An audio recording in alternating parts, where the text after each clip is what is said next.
I think now that Trump is in New York City with Alvin Bragg and his team of woke prosecutors, that we should go over the past bogus, phony cases against him from the very beginning to show what election interference looks like.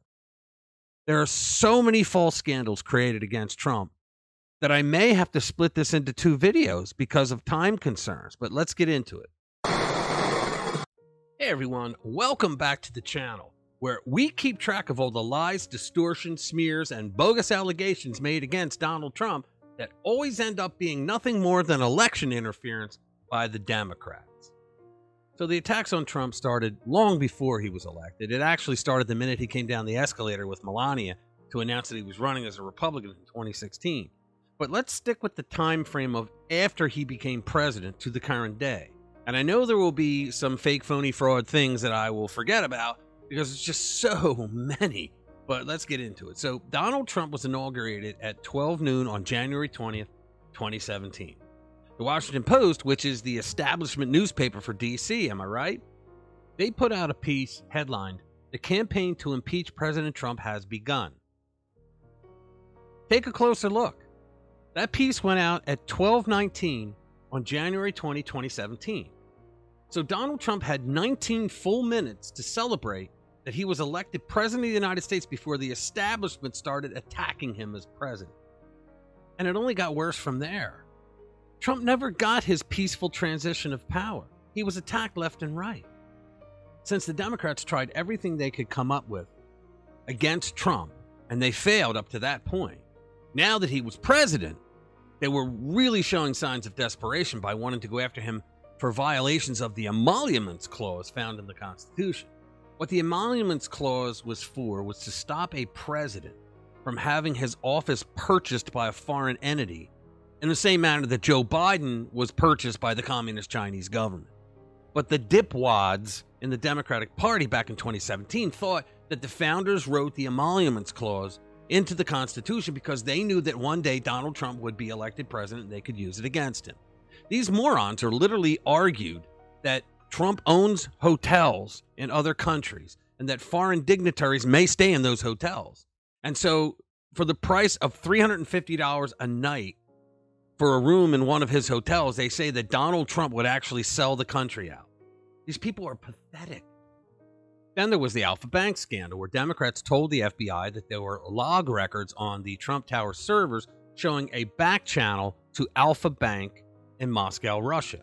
How did they know they were there? Of course, we found out later that it was someone who was working for Hillary Clinton who had access to a security firm that did work on the Trump Tower building, and therefore they still had security access to get into the logs and put fake records in there, fake log records in there. Now, I've done a video on this, and I mentioned who the scumbag was who was behind this and how he lied to an FBI agent. He got caught lying about it, and a D.C. jury let him go because Orange Man bad. Then there was the Russian collusion story, claiming that Donald Trump colluded with Vladimir Putin in order to win the 2016 election. Now, while the Mueller probe was able to stretch that out for over 2 years for the media, in the end, it wound up that there was nothing because there was no evidence of Russian collusion, which everybody in the world knew from the very beginning. But what honest people found out in the interim of the Mueller probe was people like Dan Bongino, who wrote 3 books on the Spygate saga. They found out that Hillary Clinton and the DNC, and probably Barack Obama, paid money to a law firm called Perkins Coie.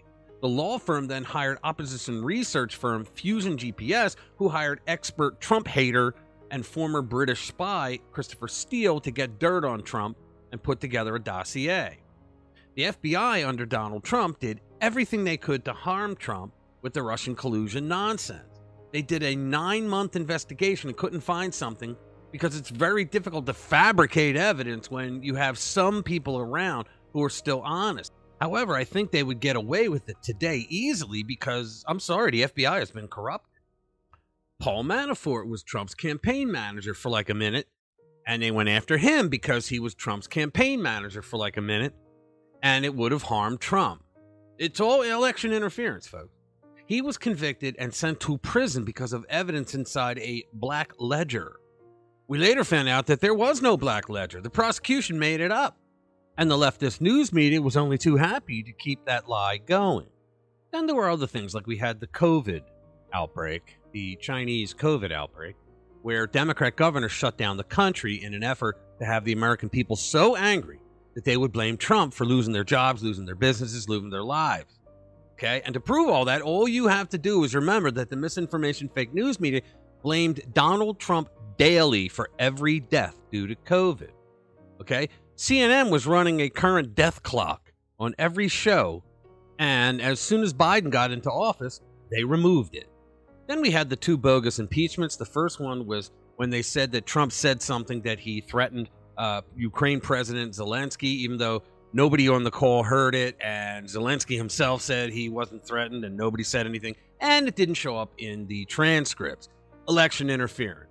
They tried to say that Trump threatened Zelensky to withhold money when actually Joe Biden did that with the previous president, Poroshenko, threatening to withhold $1 billion in military aid if he didn't fire a prosecutor who was actually investigating his son.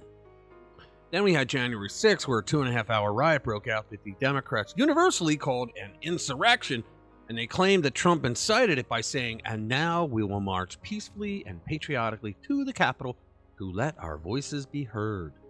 Then they impeached him on that as well, and then they started the January 6th Select Committee. Folks, all of this was election interference. All of it.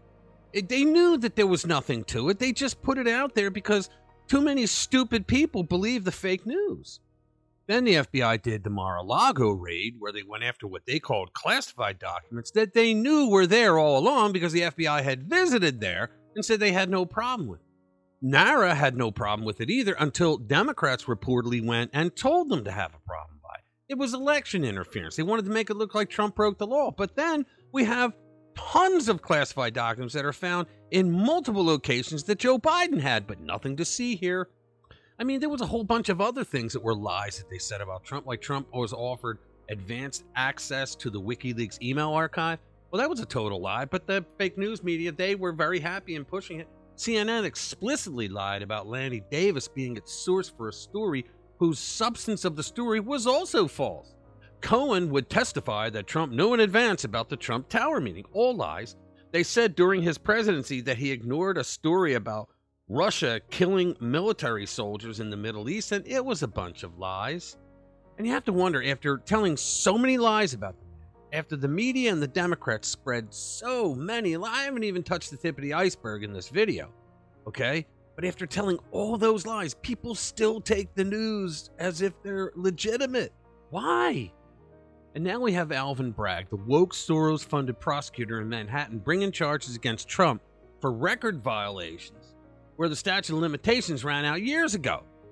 And the fact that the press is leaking that the judge is going to put out a gag order on Trump is not only more evidence of election interference by the media, but it shows that if it's true, it means that the judge will not throw out these bogus charges on day one. Another travesty of our justice system. Whatever happens to Trump during this trial, they will not stop going after him. The Democrats will continue to throw accusations at him for things he never did. It'll all be election interference. If you were to look up one or two incidents and say that that was election interference, people would roll their eyes and they'd say, come on, don't be crazy. But when you put it all together and you size up all the ridiculous accusations, when you see how unfair they have been, how they have abused the justice system against Trump, then you just know that something is wrong. Something is wrong with our system that needs to be righted. And I think they've been going after him because Trump is the one who said he wants to fix it. Okay, thank you for watching this video. If you want to support the channel, visit rpwmedia.com. Share all of our stories with like-minded friends. Give us a like, give us a comment, share this video. We'll see you in the next one.